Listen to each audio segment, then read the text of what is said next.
դեպ, մեր երկրում մամուլը երբեք այնքան ազատ չի եղել, որքան հիմա։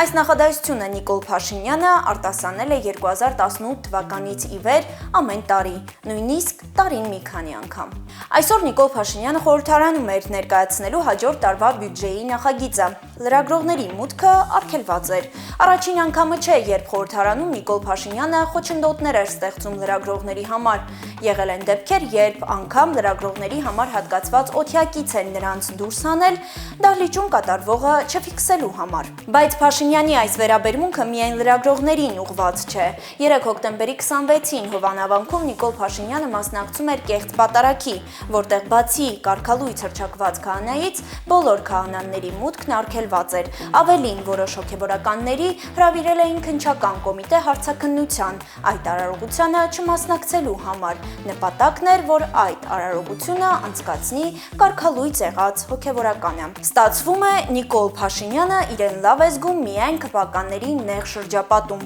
Հնարավոր ամեն եղանակով խուսափում է ժողովրդից, սակայն շարունակում է իրեն կոչել ժողովրդի իշխանություն։